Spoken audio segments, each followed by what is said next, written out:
সবচেয়ে বেশি প্রাধান্য দিয়ে, কারণ কোনো দলবাজি হবে না, কোনো দলবাজি হবে না। সেখানে যারা প্রকৃত দোষী তাদের যাতে শাস্তি হয় সেটা মাননীয় মুখ্যমন্ত্রীর প্রচেষ্টা থাকে এবং আমাদের দলেরও সেই প্রচেষ্টা থাকে। কারণ যে যে কাজ কর্ম করবে তার ফল আমাদের পেতে হবে। আর এই প্রাথমিকটা ল অ্যান্ড অর্ডারকে নিয়ে আমাদের সরকার কাজ করছে। আমরা যদি জানি এই ল অ্যান্ড অর্ডার সম্পর্কে, আজকে মানিক সরকারের শাসনকালে 112 দিনে নিহত 118, অপহরণ হয়েছে 87 জন, 29 জন নারী ধর্ষিতা হয়েছে। সেটা আমার কথা নয়, সেটা আমাদের দৈনিক সংবাদের সেই প্রতিলিপি আমাদের কাছে রয়েছে।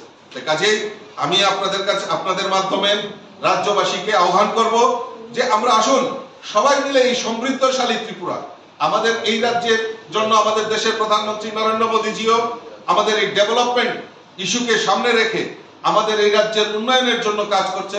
রাজ্যের আমাদের সরকার ডাবল ইঞ্জিনের সরকার, মাননীয় মুখ্যমন্ত্রী প্রফেসর ডক্টর মানিক সাহাজির নেতৃত্বে সরকার এবং আমাদের বিভিন্ন মন্ত্রীরা মিলে নিষ্ঠার সঙ্গে এই রাজ্যের মানুষের কল্যাণের জন্য কাজ করছে। আসুন সবাই মিলে আমরা এই এক ত্রিপুরা শ্রেষ্ঠ ত্রিপুরা নির্মাণের জন্য আমরা সবাই একত্রবদ্ধ হয়ে কাজ করব। এই অঙ্গীকার আমাদের সবাইকে রাখতে হবে। সাংগঠনিক পর্ব হিসাবে এটা আমাদের কাছে খুব গুরুত্বপূর্ণ যে বিগত যে আমাদের ভারতীয় জনতা পার্টির জন্মলগ্ন থেকেই ভারতীয় জনতা পার্টির মেম্বারশিপ অভিযান শুরু হয়। তার মধ্যে বিশেষ উল্লেখযোগ্য হলো 2014 সালে আমাদের প্রথম অনলাইন মেম্বারশিপ নেওয়ার আমাদের সেই সময় শুরুয়াত হয়েছিল এবং সেই সময় সারা বিশ্বের মধ্যে নাম্বার 1 পার্টি, বিশ্বের সেরা পার্টি ভারতীয় জনতা পার্টি হয়েছিল। তারপর পরবর্তী সময়ে 2019-এ এবং প্রতি 6 বছর অন্তর অন্তর আমাদের মেম্বারশিপ অভিযান, নতুন করে মেম্বার অভিযান আমাদের হয়। এটা আমাদের সাংগঠনিক পর্ব। গত 2রা সেপ্টেম্বর আপনারা জানেন আমাদের দেশের যশস্বী প্রধানমন্ত্রী নরেন্দ্র মোদীজির নেতৃত্বে প্রথম আমাদের রাষ্ট্রীয় সভাপতি আদরণীয় জেপি নাড্ডাজি মেম্বারশিপ করান এবং 3 সেপ্টেম্বর থেকে আমাদের এই রাজ্যে মাননীয় মুখ্যমন্ত্রীর উপস্থিতিতে আমাদের সেই মেম্বারশিপ ড্রাইভ আমাদের শুরুয়াত হয়েছিল। অনলাইনের মাধ্যমে 8800002024 নম্বরে মিস কল দেওয়ার পর আমাদের এই মেম্বারশিপ রেজিস্ট্রেশন সেখানে করতে হয়। সেই প্রক্রিয়া 3 তারিখ থেকে আমাদের এই ত্রিপুরা রাজ্যে শুরুয়াত হয়েছে। আর 12 তারিখ অবধি আপনারা জেনে খুশি হবেন, 12 তারিখ অবধি এখন পর্যন্ত আমাদের এই রাজ্যে প্রায় 2,60,000 মেম্বারশিপ আমাদের এই অনলাইন মেম্বারশিপ হয়ে গেছে। মাননীয় ভগবান চন্দ্র দাস যিনি জেনারেল সেক্রেটারি, উনি আমাদের মেম্বারশিপ ইনচার্জ এই ত্রিপুরা রাজ্যে। ত্রিপুরা রাজ্যের বিভিন্ন আনাচে কানাচে সমস্ত জায়গায় আমাদের পার্টির যারা সক্রিয় এবং কার্যকর্তারা বিভিন্নভাবে আমাদের এই মেম্বারশিপ অভিযানকে সাফল্যমণ্ডিত করার জন্য বিভিন্ন কর্মসূচির মাধ্যমে আমাদের এই মেম্বারশিপ চলছে। আর যার ফলে আজকে 12 তারিখ অবধি আমাদের রাজ্যে একটা উল্লেখযোগ্য মেম্বারশিপ আমরা করতে পেরেছি, যেটা আমি পুনরায় আবার আপনাদের সামনে রাখছি। প্রায় 2,60,000 মেম্বারশিপ আমাদের অলরেডি হয়ে গেছে এবং বিস্তারক যোজনা বিভিন্ন জায়গাতে গিয়ে বিভিন্ন আমাদের বিস্তারকরা আমরা পাঠিয়েছি বিভিন্ন মণ্ডলে, তারা সেই মেম্বারশিপ অভিযানে অংশগ্রহণ করছেন। আমাদের প্রত্যেকটা লিডার এই মেম্বারশিপ অভিযানের জন্য আমাদের জেনারেল সেক্রেটারি ভগবান চন্দ্র দাসের নেতৃত্বে আমরা এই রাজ্যে উল্লেখযোগ্য আমরা এই মেম্বারশিপ অভিযানে আমরা সফলতা অংশগ্রহণ করব, সেটা আমরা অঙ্গীকার নিয়ে কাজ করছি। দ্বিতীয় আরেকটা বিষয়বস্তু যে আপনারা জানেন যে আগামী 17 সেপ্টেম্বর আমাদের যশস্বী প্রধানমন্ত্রী নরেন্দ্র মোদীজির জন্মদিন।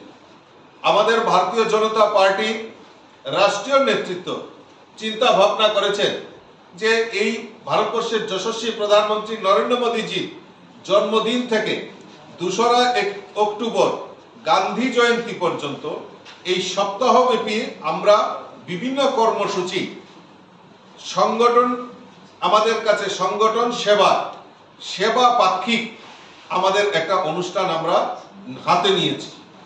আগামী 17 সেপ্টেম্বর আমাদের ভারতবর্ষের যশস্বী প্রধানমন্ত্রী নরেন্দ্র মোদীজির জন্মদিন। এই জন্মদিনকে সামনে রেখে আমরা 17 সেপ্টেম্বর থেকে 19 সেপ্টেম্বর আমরা প্রত্যেক মণ্ডলে মণ্ডলে আমরা রক্তদান শিবির আমরা সিদ্ধান্ত নিয়েছি। 18 সেপ্টেম্বর থেকে 24 সেপ্টেম্বর প্রতি মণ্ডলে স্বচ্ছতা অভিযান, বিশেষ করে আমাদের স্কুল, কলেজ এবং হাসপাতাল এবং সর্বজনীন যেগুলি স্থান রয়েছে সেগুলিতে আমরা স্বচ্ছতা অভিযানের আমরা সিদ্ধান্ত নিয়েছি।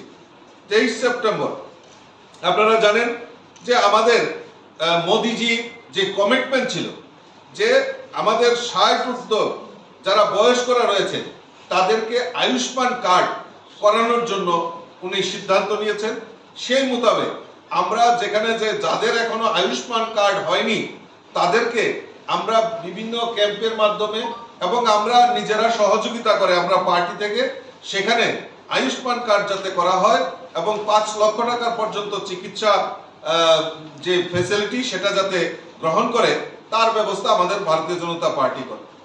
এবং মোদিজির এই জন্মদিনকে সামনে রেখে 17 সেপ্টেম্বর বিশেষ করে মোদিজির নেতৃত্বে যে আমাদের অ্যাচিভমেন্ট, আমাদের যে 10 বছরে মোদিজির যে বিভিন্ন প্রকল্পের মাধ্যমে সমাজের প্রত্যেকটা অংশের কাছে যে কর্মসূচি পৌঁছে দেওয়া হয়েছে, চাহে গরিব হোক, চাহে মহিলা হোক, যুবক হোক, সেলফ হেল্প গ্রুপ হোক, কৃষক হোক, শ্রমিক হোক, প্রত্যেকের জন্য যে কর্মসূচি যে কাজগুলি নিয়েছে সেই কাজগুলি প্রদর্শনী লাগানো হবে এবং বৃক্ষরোপণ কর্মসূচিও আমরা মোদিজির জন্মদিনকে আমরা সেইভাবে আমরা উদযাপন করার একটা পরিকল্পনা আমরা ইতিমধ্যে হাতে নিয়েছি।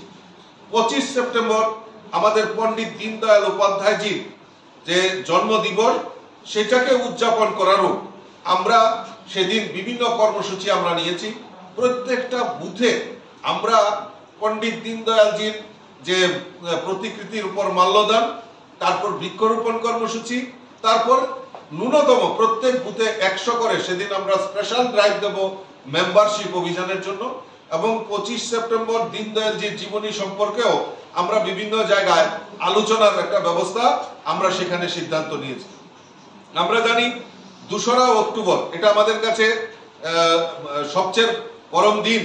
আমরা সেই 2রা অক্টোবর গান্ধীজিকে স্মরণ করে প্রত্যেক মণ্ডলে আমরা সেই যার যার আমাদের দেশাত্মবোধ মানে দেশের মাতৃকার জন্য যারা বলিদান হয়েছেন, শহীদ হয়েছেন তাদের প্রতিকৃতি সেখানে মাল্যদান করা, স্বচ্ছতা অভিযান করা এবং সবচেয়ে বিশেষ যে আকর্ষণ সেটা আমরা নিয়েছি সেটা হলো খাদি। আমাদের সেই খাদি উপর বেশি জোর দেওয়া হয়েছে স্বদেশীর উপর। সেই খাদির বস্তু ক্রয় করা সেটাও আমরা ভারতীয় জনতা পার্টির সিদ্ধান্ত